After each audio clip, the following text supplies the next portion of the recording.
سلام، من محمود هستم و شما خوش اومدید به بورد گیم باکس. امروز با آنباکس یک بازی پرطرفدار و نسبتاً هایپ در سال 2024 در خدمت شما هستم. بازی اندیور دیپ سی و نسخه دیلاکس بازی توسط کاردویسر و جرارد گری طراحی شده، همون تیم طراحی که بازی اندیور ایج آف سیل رو طراحی کردن. تصویرسازی بازی همینطور توسط فهد الرجیل انجام شده.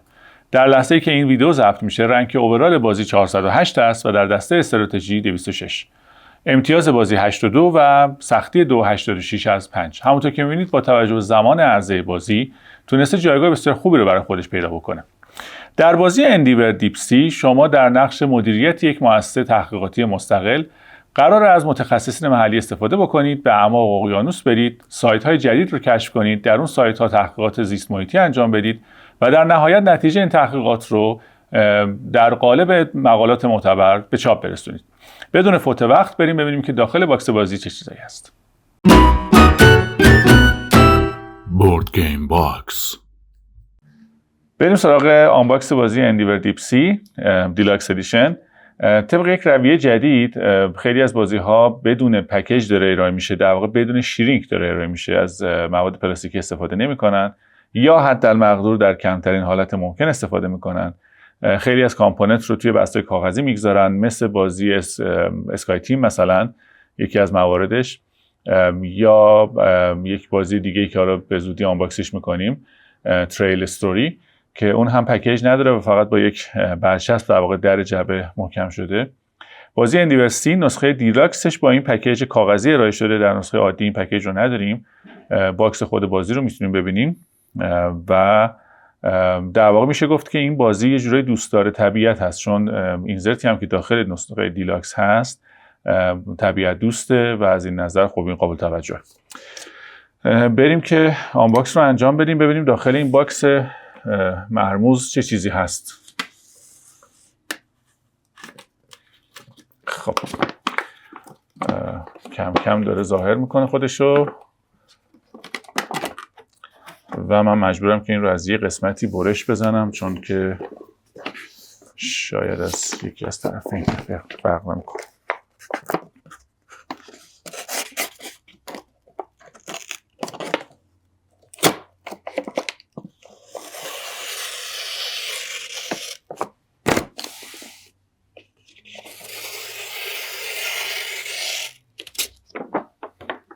بله و جعبه بسیار خوش رنگ بازی اندیور دیپ سی.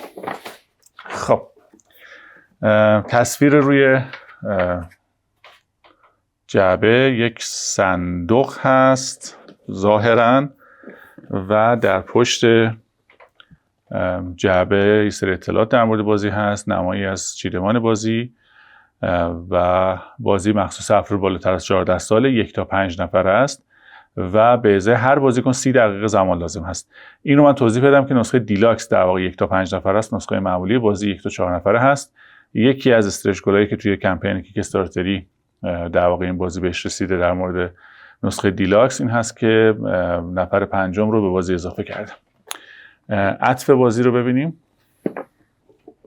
در قسمت بالا و متاسفانه ضربه‌ای که از این سمت به بازی خورده و جعبه آسیب دیده. بسیار خوب. و قسمت پایین و عطف کناری. چون در واقع پکیج توی یک پکیج دیگه بود، توی اون شیلد که میشه گفت توی بسته کاغذی بود، این در واقع قسمت از چشم مخفی مونده بود. خب بازی رو باز کنیم، باکس رو ببینیم چه خبره. داخل باکس بازی چیزی وجود نداره. بریم سراغ خود بازی. رول بوک بازی هست، کامپوننت و چیدمان بازی، گیم پلی، توضیح فازهای مختلف بازی، اکشن ها. این بازی شما هم میتونید به صورت رقابتی بازی کنید، هم میتونید به حالت کوآپ یا مشارکتی بازی کنید، هم همه بازیکن‌ها بر علیه یک نفر بر علیه بقیه. و مدت مختلفی داره. هر کدوم از سناریوها این امکان رو میدن که تو حالتهای مختلف بتونید بازی رو انجام بدید. خب 3 تا برگه در واقع پانچ بورد هست که اینها اسپشیالیست ها هستن، متخصصینی که شما در طول بازی استخدام میکنید. توکن فرست پلیر که یک توکن چوبی قاعدتا باید در درون نسخه دیلاکس وجود داشته باشه و توکن های دیگه. من توکن رو پانچ کنم، شما میتونید به راحتی ببینید که خیلی جنس خوبی داره. فکر میکنم این مقداری اگر من زوم بیشتری هم بکنم شاید بهتر بشه. در پشتش هم اینطور هست. در واقع من کل این رو اگر بخوام شما نشون بدم،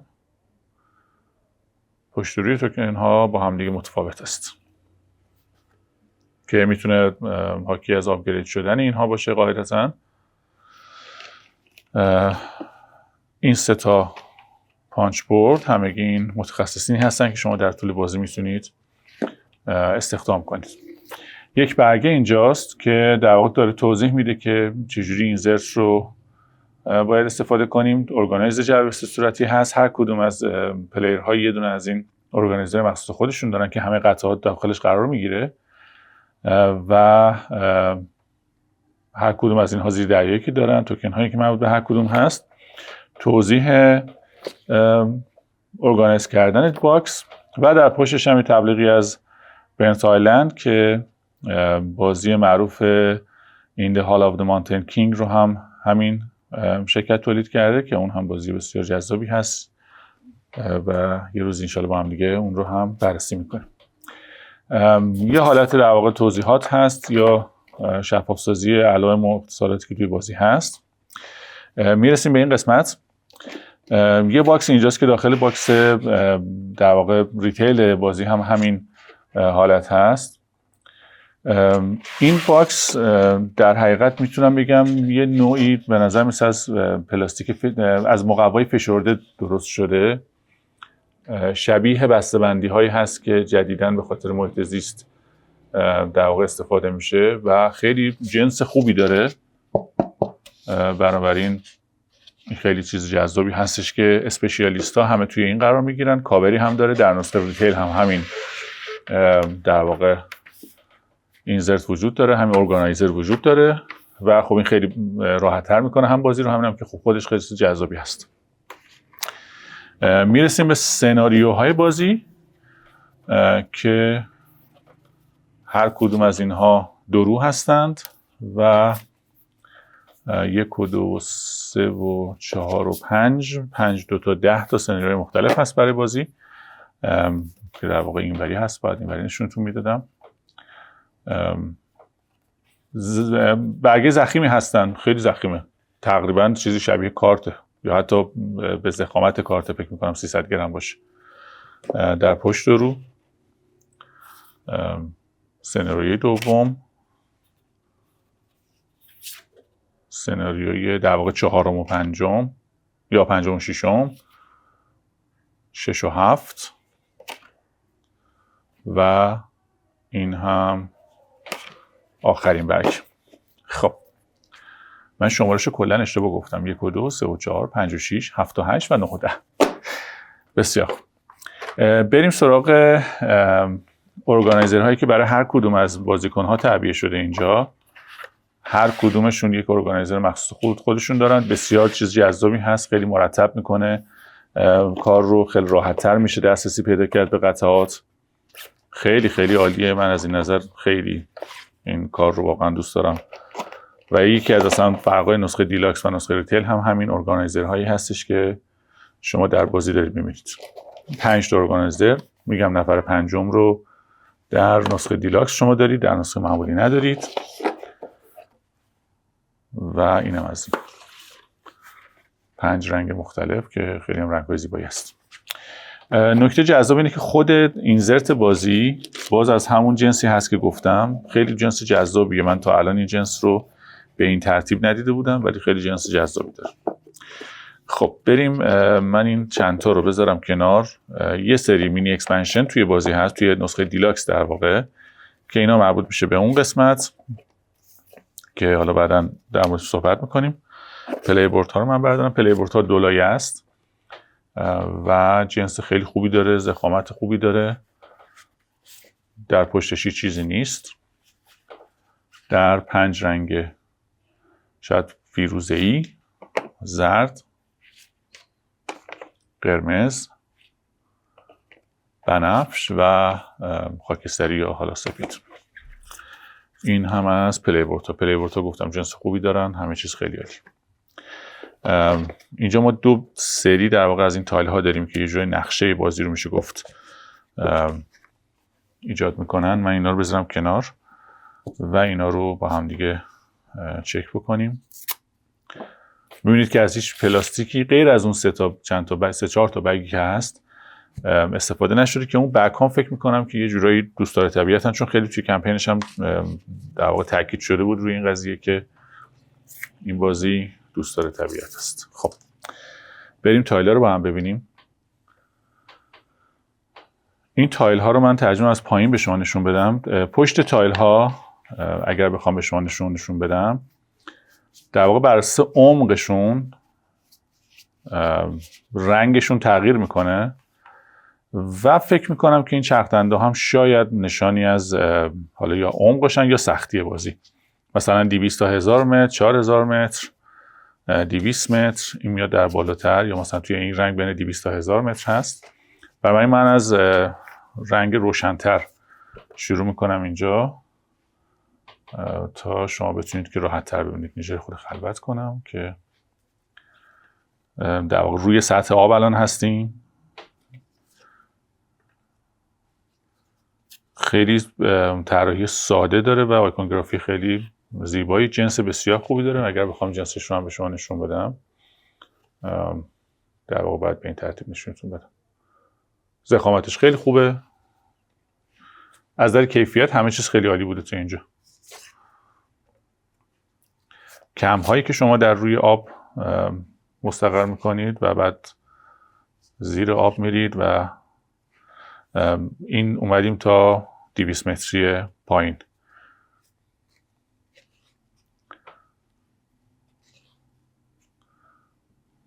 طراحی خیلی ساده هست، ولی در اینه که ساده است خیلی جذاب، رنگ خوبی داره. اینکه در واقع کد رنگی داره، هرچی به عمق آب میریم این تیره تر میشه. این خیلی جذاب به نظرم. هر کدوم از تایل ها یک اسم مشخص دارن.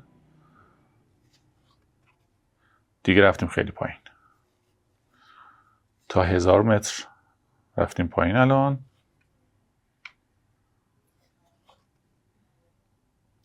مثلا این تایلی که اینجا هست دیگه 4000 متر، همونطور که میبینید در پشتش هم هست، 4000 متر رفتیم پایین. برای این دیگه همه چیز تیره و تاریک میشه.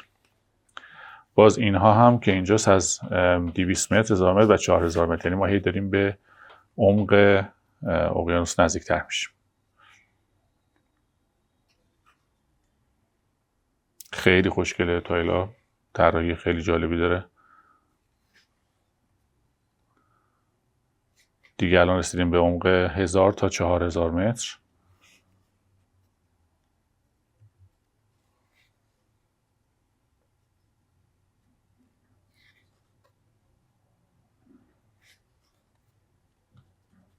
تاریکی مطلق در کف اقیانوس.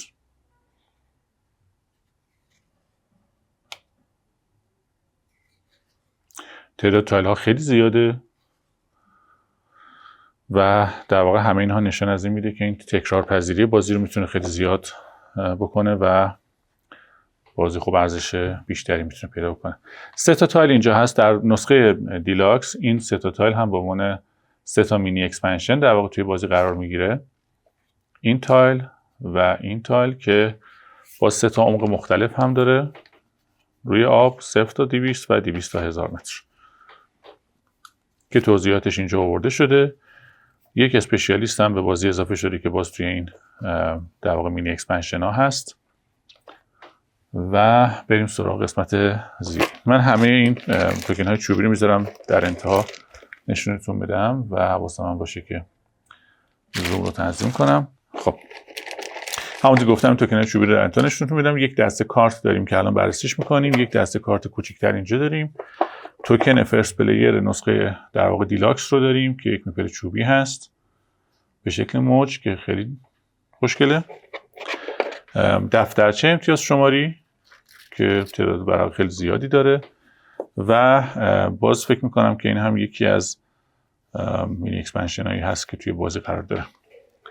اینزرت بازی خیلی خیلی جذابه. باز عرض میکنم که این جنس جدیدی هست، کاملا مقواست ولی یک مقوای فشرده خیلی جذاب که من تا حالا خودم توی هیچ کدوم از بازی ها ندیده بودم و این خیلی به نظرم جذاب. خب من اینو بذارم کنار، بریم سراغ کارت ها. کارت ها رو با هم ببینیم. پشت کارت ها همه نقششون همینطور هست غیر از اینا که یک نقش دیگه دارن، تا بریم ببینیم که روی کارت ها به چه صورتی.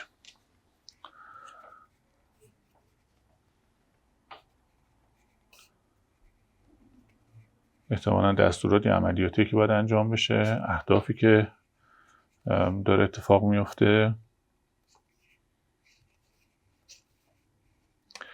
جالبه که شکل یک دفترچه سیمی هست و تگی که داره. بازم تکرار میکنم که طراحی بازی خیلی ساده هست ولی در عین سادگی هم پالت رنگی خیلی جذابی داره و هم طراحی خیلی ساده‌ای داره، رنگ‌های خیلی قشنگی داره و آیکونگرافی خیلی مشخص و به نظر راحتی داره. نباید در مورد آیکونگرافی مشکلی وجود داشته باشه.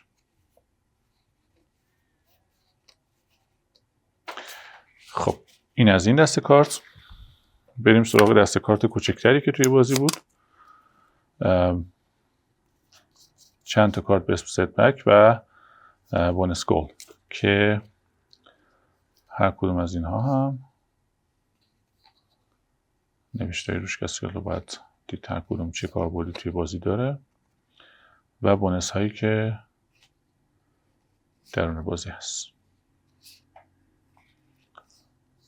جنس کارت ها خیلی عالیه، بسیار ضخیم و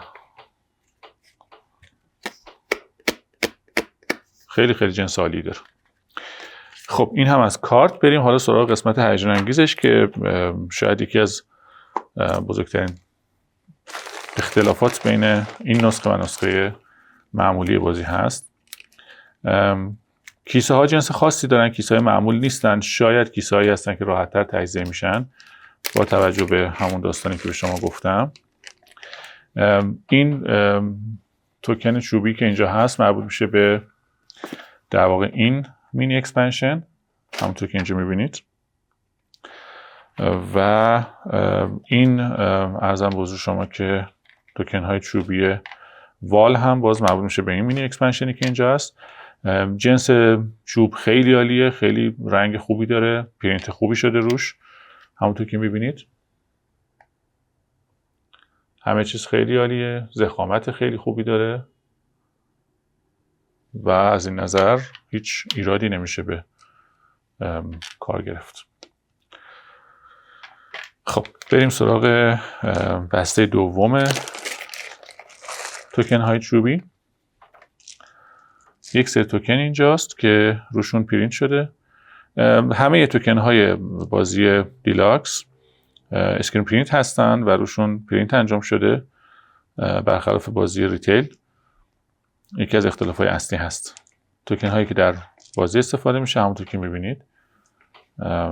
من رو خود بیارم بالاتر. میبینید که ضخامت خیلی خوبی دارند و همه اینها اسکرین پرینت هستند. ضخامتشون و پرینتی که روش انجام شده، رنگ طلایی اگر که هست رو این خیلی عالیه. از نظر توکن های چوبی واقعا همه چیز عالی. کلا بازی کیفیت بسیار خوبی داره. من فقط سر جعبه خورده قلبم به درد اومدستم. خب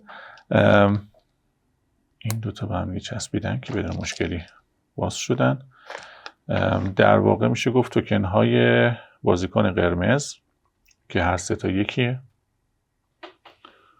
همونطور که میبینید، و در دو طرف هم یک نقش رو دارن، نقششون فرق نمیکنه. بازیکن سفید من دونه دونه به شما نشون خواهم داد اینا رو.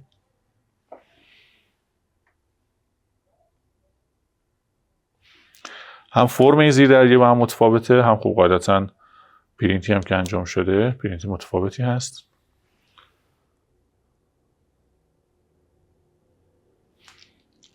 رنگ بنفش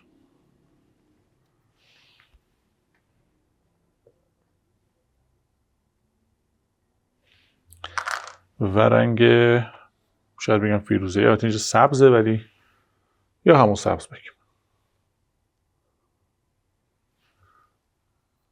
من مطمئن نیستم که این از اون کدوم ولی نه، فکر میکنم همین سمتش به سمت پایین هست، چون اینها پایین هستش که احتمالاً روی کف اقیانوس قرار میگیره شد. خب بریم سراغ بسته بعدی توکن ها.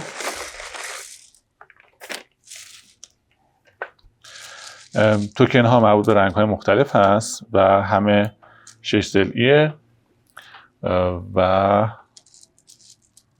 در رنگ های مختلفی که بازیکن ها دارن: زرد، سبز، سفید، قرمز و بنفش.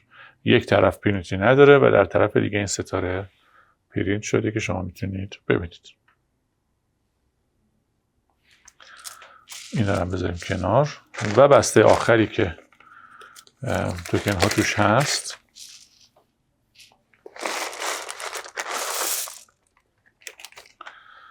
این هم همه دیسک هایی هستش که باز با طرح مشخص چاپ شده. الان هر 5 رنگ رو به شما نشون میدم. باز در یک طرف چاپ داره و در یک طرف دیگه چاپ نداره. این هم دیسک هایی هستش که در بازی استفاده میشه. پشتشون هیچ پرینتی نداره و ضخامتشون هم همون ضخامت استانداردی است که در همه این توکن ها استفاده میشه. بسیار بسیار بازی جذاب بود. خیلی کامپوننت خوبی داره، همه چیز خیلی عالی هست. بریم مثل همیشه من بازی رو ارگانایز کنم و کارت ها رو اسلیپ کنم. در واقع کامپوننت پلیر ها رو داخل این ارگانایزر های مخصوص خودش بذارم و بعد بیایم با هم دیگه باکس ارگانایزر رو ببینیم و در مورد کامپوننت هم مقدار دیگری صحبت کنیم. بورد گیم باکس. من کارت ها رو اسلیپ کردم و توکن ها رو هم پانچ کردم. کارت ها در این قسمت و این قسمت به خوبی قرار میگیرند، مشکلی هم برای اسلیپ ندارن. توکن های پانچی اینجا قرار گرفته، توکن هایی که برای مینی اکسپنشن ها استفاده میشه اینجاست، توکن فرست پلیر و همینطور دفترچه امتیاز شماری بازی. تایل های اقیانوس به راحتی در جای خودشون قرار میگیرن، هیچ مشکلی از این نظر وجود نداره. این قسمت و همینطور این قسمت. یه مسئله که در مورد بازی هست این هستش که رنگ زرد توکن های چوبی این مشکل رو دارن، بعضی از اونها رنگ گرفتن و این رنگ گرفتگی به علت توکن های چوبی بنفش رنگ هست. من بعد که بک هایی هم که توی بازی هست رو نگاه کردم متوجه این مشکل اینجا شدم که همینطور که میبینید این بک ها اینجا رنگ پس دادن و عرض میکنم واقعا همه اینها میشه گفت توکن های بنفش رنگ هستن. بقیه توکن ها هیچ رنگی نداشتن، رنگی پس ندادن و همه چی خوب بود. خب این پلی بورد ها در واقع ارگانایزر های هر کدوم از پلیر ها در این دو قسمت قرار میگیره.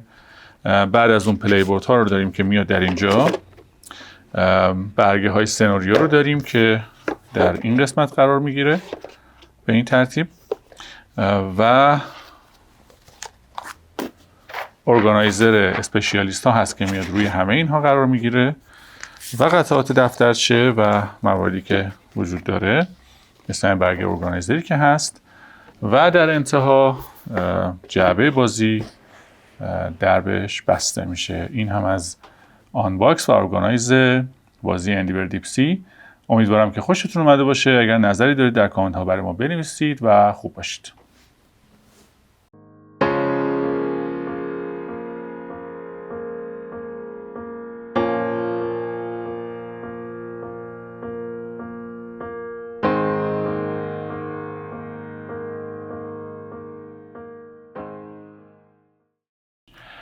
بازی سختی 82 داره.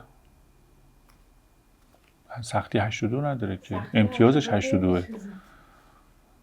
خوش امروز با یک بازی اینجا هستیم برای آنباکس که در سال 2024 جزو بازی‌های هایپ و رده بالا بود. رده بالا یعنی چی؟ آفرین، بازی پرطرفدار سال 2024. امروز با آنباکس یک بازی پرطرفدار و نسبتاً هایپ در سال 2024 در خدمت شما. بازی اندیور ایج آف سیل.